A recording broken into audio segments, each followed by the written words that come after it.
In this section, we're going to take a look at the unit circle. We're going to figure out how to set up the unit circle, how to make some sense out of the information that's in the unit circle, and we'll look at it in radians and degrees. So let's start with sort of an introductory question here. A terminal ray contains the point -3, 4. I want to get some information about that point and the angle that's associated with them. So find the 6 trig functions, find the measure of the angle to the nearest degree.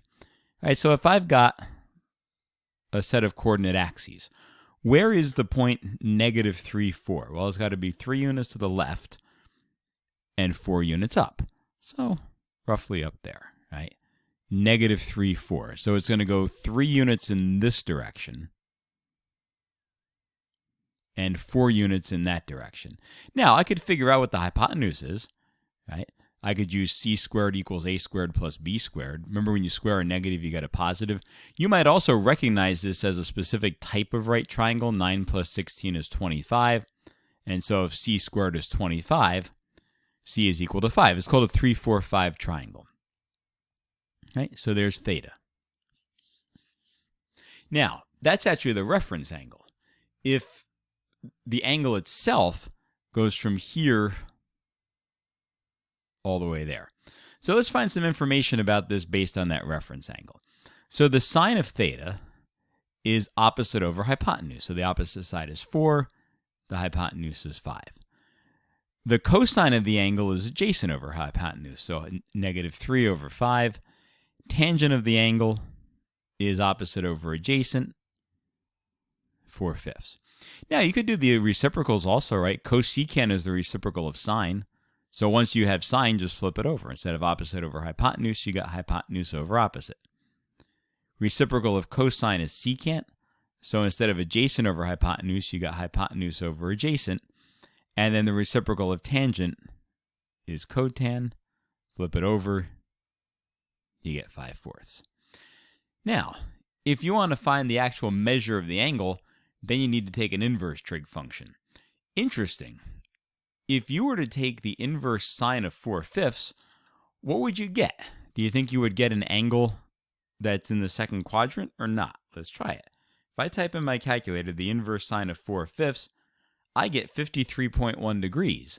But that big angle is clearly not 53.1 degrees, right? It's bigger than 90. Let's try it with cosine. Do the inverse cosine of -3/5, and here I do. I get 126.9. Why is that? How come the sine gives me a different answer than cosine? As we go through, we're going to take a look at where the different values are positive and negative in here, and that should help us to find out why the sine gave us one answer and the cosine gave us another. So how do you set up the unit circle?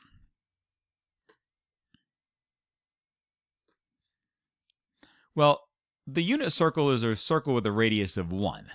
It says we can show the unit circle has coordinates of cosine and sine. Now, that's a kind of a big jump to make. How did we get to whether it's got cosine or sine as the coordinates? Well, suppose I picked a point here, right? Pick a point here on the unit circle. If I went over this way and up that way and connected the dots, that's the angle I'm looking for, right? Unit circle has a radius of 1. We'll call this distance x, we'll call that distance y. Well, what's the sine of the angle? The sine of the angle is opposite over hypotenuse. So the opposite side is y, the hypotenuse is 1. So the sine of the angle is how far up it is from the positive x-axis. What's the cosine of the angle? The cosine of the angle is adjacent over hypotenuse, which is x. That's how far left and right it is. So every coordinate on this unit circle can be written in terms of the angle, cosine of the angle, sine of the angle. It turns out that you can also apply the Pythagorean theorem to this, where you have x squared plus y squared equals 1 squared, and x squared plus y squared equals 1 is the equation of a circle centered at the origin with a radius of 1. So that I know you did before you got here, because you did that in intermediate algebra. Maybe pre-calc, but definitely intermediate algebra before you got here. So equation of a circle with a radius of 1 centered at the origin, x squared plus y squared equals 1. The key important thing that we get out of this is that every coordinate on the unit circle can be measured like this, cosine of theta, sine theta. So this tells me that the cosine is positive whenever the x-coordinate is positive. So the cosine is positive in quadrants 1 and 4. If you forget how the quadrant numbers go,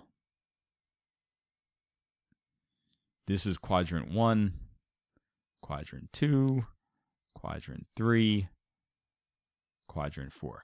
So the cosine is positive in quadrants 1 and 4, right? Because that's where the x's are positive.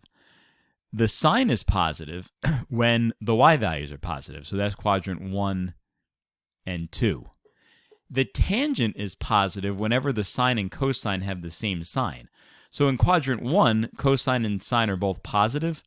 In quadrant 3, cosine and sine are both negative. So that's where the tangent is positive. So in the previous example, we had gotten a different value for sine than we did for cosine. That's because we were in quadrant 2. And in quadrant 2, the cosine is negative, but the sine is positive. So when we worked with the sine, it gave us the same angle that it would have in quadrant 1 because that's the other place where the sine is positive. Cosine, not so much. All right, now that we know this, how do we label a unit circle?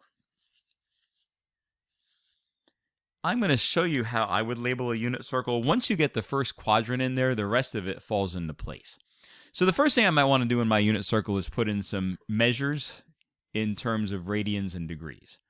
So remember we said this is 30 degrees, 45 degrees, 60 degrees, 90 degrees, 120, 135, 150, 180, 210, 225, 240, 270, 300, 315, 330, and this is both 0 and 360. All right, let's do it in terms of radians.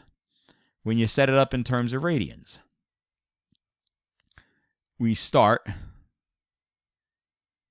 pi over 6, pi over 4, pi over 3, pi over 2. So then notice the numbers go down, 6, 4, 3, 2. Once we get to the second side, the 60 and the 120 are across from each other. So if 60 is pi over 3, 120 is 2 pi over 3. 180 is 3 pi over 3, which is pi.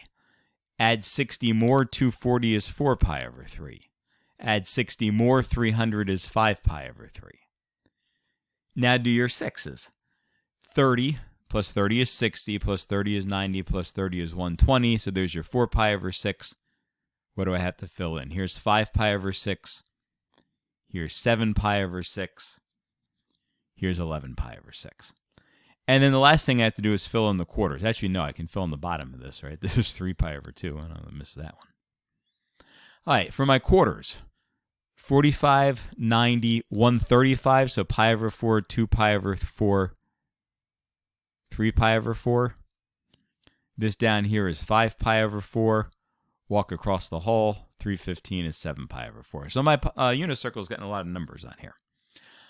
All right, now comes the big moment. We've got to fill in sines, cosines, and tangents, or sines and cosines, rather, for 30, 45, and 60. Let's start with the easiest things to do, and those are the points that are on the axes. So here, this is the ordered pair 1, 0. It's 1 in the x direction, 0 in the y direction. Up at the top, this is 0 in the x direction, 1 in the y direction. Over here, this is negative 1 in the x direction, 0 in the y direction.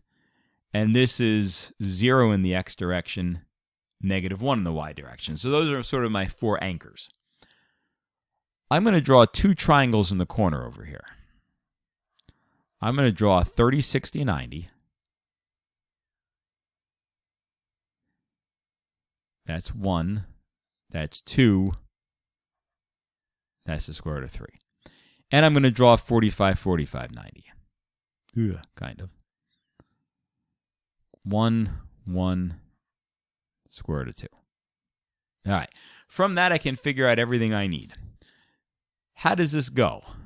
This goes cosine of theta first, sine of theta second.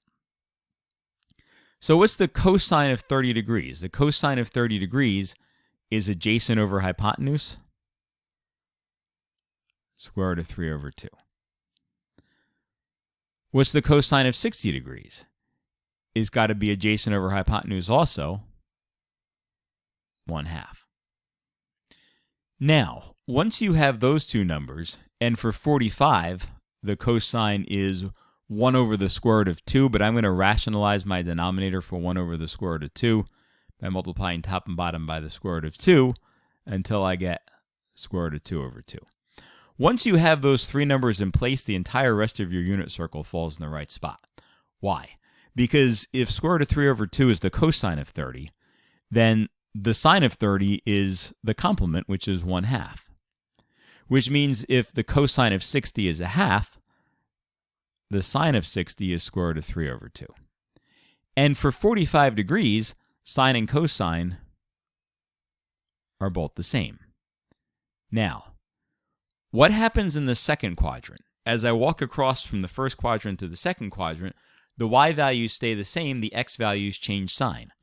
So now instead of a positive 1/2, this is a negative 1/2. So negative 1/2 square root of 3 over 2.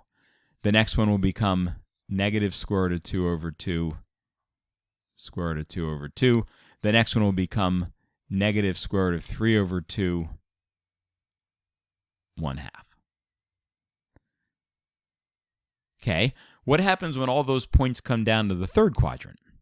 In the third quadrant, the x's and y's are both negative. So at 7 pi over 6, 7 pi over 6 is the flip of 5 pi over 6. So now, if I take this and I flip it over the axis here, the x-coordinate stays negative square root of 3 over 2. The y-coordinate becomes negative 1/2. At 5 pi over 4, negative square root of 2 over 2, negative square root of 2 over 2. And at 240, we look up at the top at 120. So the x-coordinate remains negative 1/2. The y-coordinate becomes negative root 3 over 2. Okay, in the fourth quadrant, you got two options. One of them is to go back to the first quadrant and flip them over the x-axis. The other is to stay in the third quadrant, flip them over the y-axis. I'm going to go back to the first quadrant in case I screwed up a sign somewhere. If I go back to the original, at least I won't make that mistake again. So what happens? When I go over the x-axis, the x-coordinate remains the same, the y-coordinate changes sign. So 330 is the flip of 30. So x-coordinate stays the same, y-coordinate's now negative. Here, x-coordinate stays the same, y-coordinate is now negative. Down here at 300, x-coordinate stays the same. Remember, I'm going all the way back up to 60 now, or pi over 3. X-coordinate stays the same, y-coordinate is now negative. Fantastic. Now I have a beautiful unit circle. It's labeled with coordinates, it's labeled with degrees, it's labeled in radians, and I don't know what to do with my beautiful unit circle. So what do I make of this? Every point here that I've labeled is a sine and cosine. So suppose I want the cosine of pi over 3. Cosine is the first coordinate. Here's pi over 3. So cosine of pi over 3, 1/2. Suppose I want the sine of 5 pi over 6. Sine is the second coordinate. Go over here to 5 pi over 6. The second coordinate is 1/2. Sine of 5 pi over 6 is 1/2. Suppose I want the sine of 4 pi over 3. Well, here's 4 pi over 3. Sine is the second coordinate. Sine of 4 pi over 3 is negative square root of 3 over 2. Suppose I want the tangent of 7 pi over 4. Well, for the tangent of 7 pi over 4, I'm going to have to take sine and divide it by cosine. Notice here, the two numbers are the same. The only difference is one's positive and one's negative. Tan of 7 pi over 4 is negative 1. So that's what I do with this unit circle. I now have sine and cosine values for all of these important points on the unit circle, and I have tangent values by taking the sine and dividing it by cosine. Because it's true that the tangent of an angle is the sine of the angle divided by the cosine of the angle. So I showed you how to set this up with 30, 60, 90 triangles. Here's another way to set up the unit circle.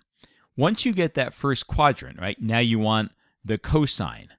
What's happening to these cosine values as I go from pi over 6 to pi over 4 to pi over 3 to pi over 2? They started at 1, and they're working their way closer to 0, right? The x-coordinate is 0 here at the y-axis, so they should get smaller. Square root of 3 over 2, square root of 2 over 2, well, square root of 1 over 2, 0 over 2. So my cosines get smaller. What happens to the sines? Well, the sines are the y values. They're going up. 1/2, square root of 2 over 2, square root of 3 over 2. Up here is really square root of 4 over 2. Square root of 4 is 2, and 2 over 2 is 1. So I can even set this up by thinking of the logic that goes into this, that the x-coordinates are larger and then they get smaller as I go closer to 90. The sine values, which are the y-coordinates, start out smaller, and as they go up, they get bigger. So rather than drawing out, and you notice that the only numbers involved in here are 0, 1, 1/2 root 3 over 2, and root 2 over 2. All the rest are just pluses and minuses on that same set of numbers.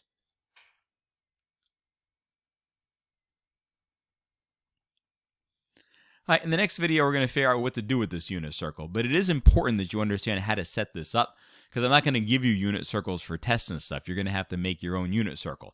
At the beginning, you might, pull out a unit circle like this, or there's one up on Canvas, and there's one on this PowerPoint that you can pull out as well to help you get used to what to do with these sines and cosines and tangents. But eventually, you should be making your own unit circle, and that's how we do it. So practice a couple times making up your own unit circle. There's a blank unit circle up on Canvas as well.